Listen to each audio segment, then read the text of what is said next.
हम इसे निकालना चाहते थे, लेकिन प्रशासन के लोगों ने मना कर दिया। मैं प्रशासन के लोगों को भी साफ तौर पर कह देना चाहता हूं, जो संघ की मानसिकता के लोग प्रशासन में बैठे हैं, जो एक तरफा कार्रवाई करना चाहते हैं, जो भारतीय जनता पार्टी और आरएसएस के इशारे पर काम कर रहे हैं, कि यहाँ भीम आर्मी, आजाद समाज पार्टी के लोग अभी जिंदा हैं।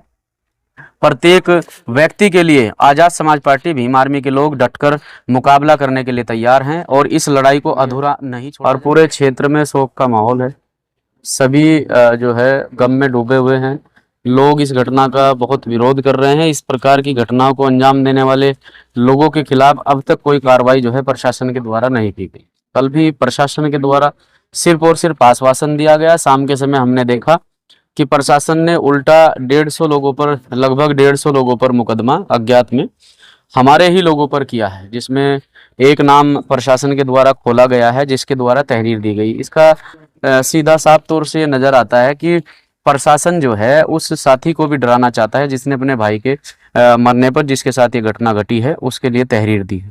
और प्रशासन लगातार दबाव बना रहा है। माधोपुर के अंदर मुस्लिम समाज पर लगातार दबाव बना रहा है। जिस प्रकार से आज एक प्रेस कॉन्फ्रेंस के माध्यम से पूर्व कैबिनेट मंत्री जी ने एक स्टेटमेंट दिया है, मैं उस स्टेटमेंट का भी बहुत विरोध करता हूं।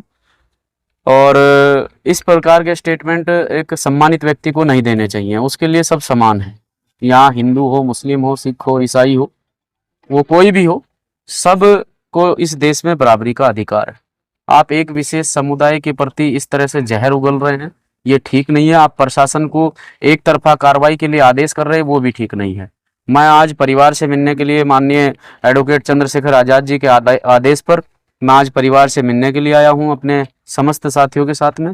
प्रशासन अगर किसी भी प्रकार से कोई इस घटना में पीड़ित परिवार का साथ नहीं देता है या पीड़ित परिवार को न्याय देने के लिए आगे नहीं आता है, तो फिर हम लोग मजबूर होंगे इसमें एक बड़ा आंदोलन करने के लिए। क्योंकि हमें यहाँ आकर भी जानकारी मिली है कि माधोपुर से एक साथी को उठाया गया है बिना किसी वजह के। प्रशासन सिर्फ दबाव बना रहा है कि तुम्हारे गांव में ये घटना घटी और तुम इसमें गवाही दे रहे हो, जबकि वहाँ जो लोग घटना पर मौजूद थे उन्होंने साफ तौर पे मीडिया के सामने आकर कहा है कि प्रशासन के लोगों ने हमें इसे निकालने नहीं दिया।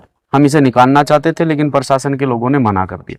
मैं प्रशासन के लोगों को भी साफ तौर पर कह देना चाहता हूं, जो संघ की मानसिकता के लोग प्रशासन में बैठे हैं, जो एक तरफा कार्रवाई करना चाहते हैं, जो भारतीय जनता पार्टी और आरएसएस के इशारे पर काम कर रहे हैं, कि यहाँ भीम आर्मी, आजाद समाज पार्टी के लोग अभी जिंदा हैं।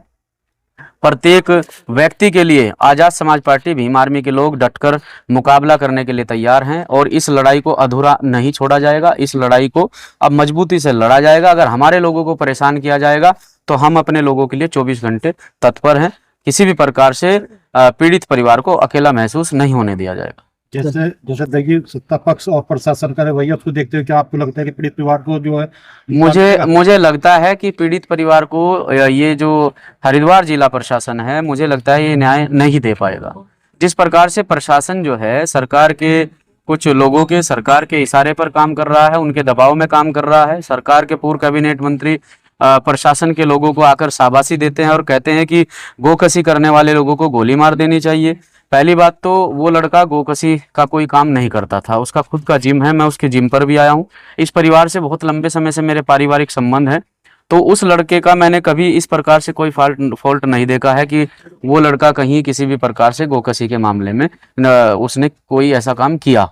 ये तो प्रशासन मनगढ़ंत कहानी बना रहा है अपने बचाव के लिए, और प्रशासन जो है पूरी तरह से टारगेट कर रहा है इस परिवार को लंबे समय से। तो ऐसा हम होने नहीं देंगे। हम परिवार के साथ खड़े हैं। हमारे साथ में माननीय प्रदेश अध्यक्ष अमरीश कपिल जी, जो भीम आर्मी के प्रदेश अध्यक्ष हैं, माननीय प्रदेश उपाध्यक्ष मोहम्मद एहतसाम जी, जो आजाद समाज पार्टी के प्रदेश उपाध्यक्ष हैं। हमारे सभी वरिष्ठ साथी यहाँ हमारे साथ चल कर आए हैं और सभी जो है, सभी की एक राय होकर हम लोग यहाँ पर आए हैं कि अगर हमारे लोगों को न्याय नहीं मिलेगा, प्रशासन हमारे लोगों को न्याय नहीं देगा, तो हम कोर्ट भी जाएंगे और आंदोलन करने के लिए बाध्य भी होंगे।